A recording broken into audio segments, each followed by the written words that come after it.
The X-Men face their most formidable and powerful foe when one of their own, Jean Grey, aka Marvel Girl, not referred to that here, starts to spiral out of control. During a rescue mission in outer space, Jean is nearly killed when she hits a mysterious force, a cosmic force. Once she returns home, this force is not only making her infinitely more powerful, but far more unstable. The X-Men must now band together to save her soul and battle aliens that want to use Grey's new abilities to rule the galaxy. Welcome back to the channel, Sterling on Sinemas. That is Cinemas with an S. My name is Sterling Still, your host, if you will. And today I'll be giving you my review on X-Men Dark Phoenix, the very underrated, the very hated and divisive X-Men film that split fans apart, that really made fans go opposite directions, kind of put fans in different boxes of you either like it or you don't, or it's a sucky movie or it's not. And I can feel that situation right here, right now as we speak.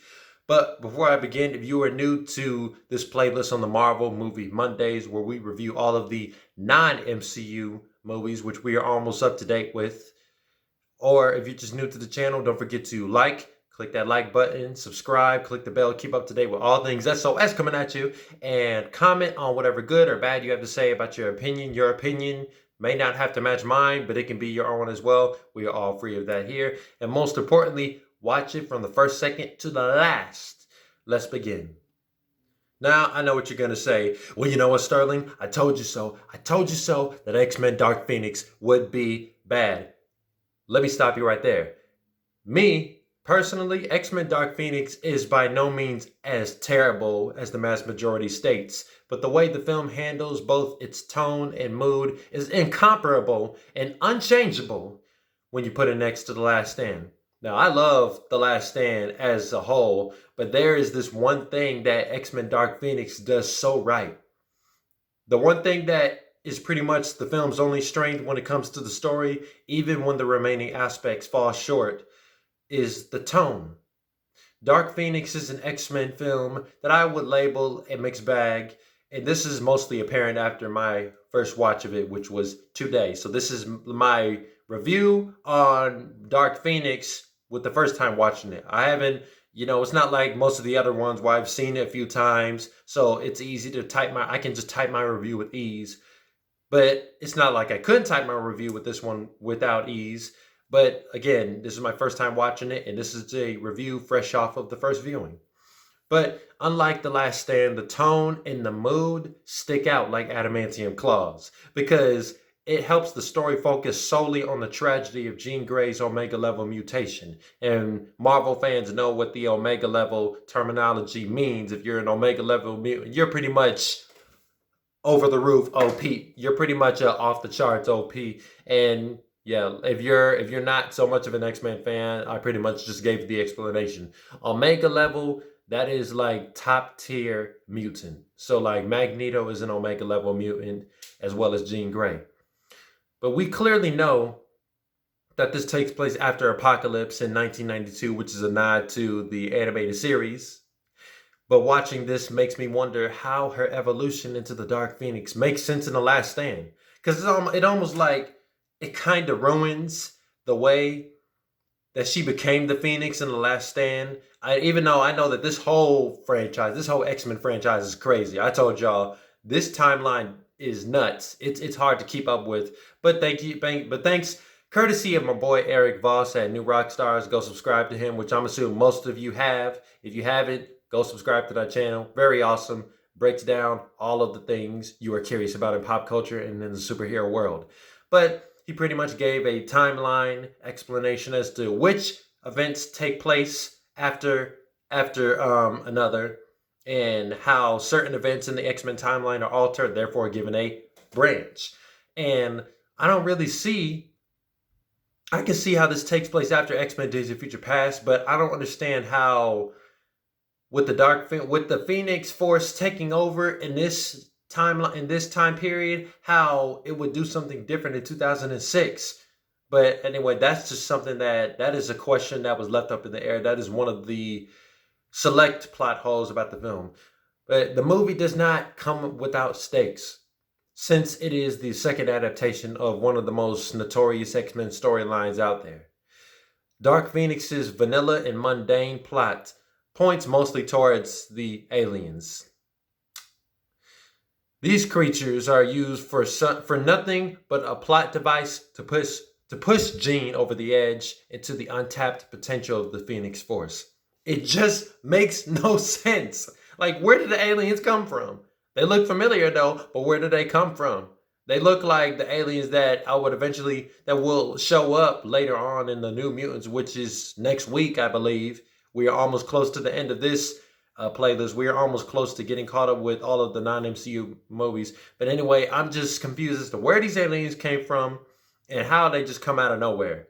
Now, the mysterious cosmic force is unexplained too, but at least it helps us to understand as to why Jean is suddenly OP. Like, she was always OP under the concrete surface, but how this energy helped her OP abilities to manifest itself. Jean Grey was always a special mutant with an astonishing Omega level skill, but nobody ever said that too much power is an acceptable trait. Too much of anything is bad for you people. Famke Jensen's Jean Grey from the original trilogy has shown some similar abilities, but not as godlike or as vastly dangerous as Sophie Turner's version. To everyone else that has seen all the X-Men films, which I'm assuming most of you have, you know that Charles Xavier and Jean Grey have had sort of an exceptional dynamic, kind of like how in this series, in this trilogy, specifically the Young Mutants trilogy, you see how Xavier has an amazing dynamic with Raven, Darkholme, aka Mystique, Jennifer Lawrence. And you can see what their relationship was like before again, I don't know how this part of the timeline ties into Rebecca Stamos's Mystique in the main trilogy. But again, that's a whole different story. That's a whole different video for somebody else to cover. But as seen in flashbacks twice in both The Last Stand and here, Xavier sees something in her that is not in most other mutants. It is just that superiority complex for an Omega level type that the others don't have. There are parts of her mind that he can see and others that he cannot see that should not be there. Dark Phoenix might do a good job at redeeming itself and bringing this story to life, but if Apocalypse utilizes all of the other mutants better than this one, I'm looking at you, Quicksilver. I wish I had more of my boy in there, Quicksilver, as well as Nightcrawler, as well as Storm, which we had just gotten introduced to a younger version in a movie prior to this, but did not get enough time because it was preoccupied with its protagonist. Then, if this was the case, they could have just made that film the end of a trilogy despite being a sequel. If it did not need the rest of the X-Men for this story to be possible, then maybe Dark Phoenix should have been a spinoff focusing only and strictly and solely on Jean Grey. Erik Lehnsherr is not very antagonizing this time around, thank God. But since this situation involves someone that he deeply cares about, I'm not going to spoil it for anybody that hasn't seen it at this point. You know what? It's too late. Mystique dies. When this situation involves the death of Mystique, Raven, it sort of keeps his redemption arc intact. Now, Jessica Chastain's character,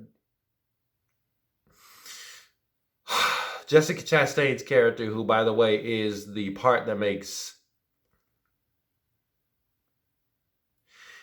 these aliens are nothing but alienated to both the Earth and any X-Men story. When's the last time, or when have you ever seen any aliens pop up in any X-Men story? These creatures have no place in this movie whatsoever, and the movie was already dealing with helping to pull Jean back down to a sense of stability and tranquility, and in a good state of mind, literally.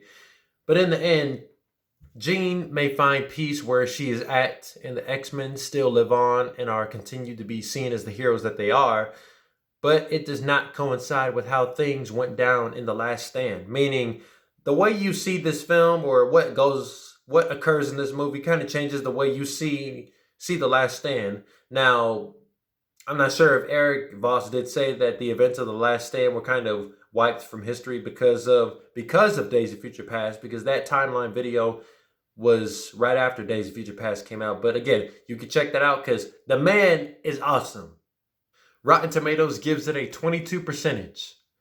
X-Men Dark Phoenix, while bombarded with uninvited plot threads and a lack of character usage, it takes the tragedy of its protagonist seriously with a tone and a mood that was dying to be felt in The Last Attempt. So X-Men Dark Phoenix deserves a 6.9 SOs out of 10. And that is my review on X-Men Dark Phoenix. You can let me know what you think of it in the comments below. Would you say that the way I view this movie is kind of accurate with the mass majority, or the few select people that might like it a little more than those who hate it? Let me know in the comments below, and I'll see you guys next time.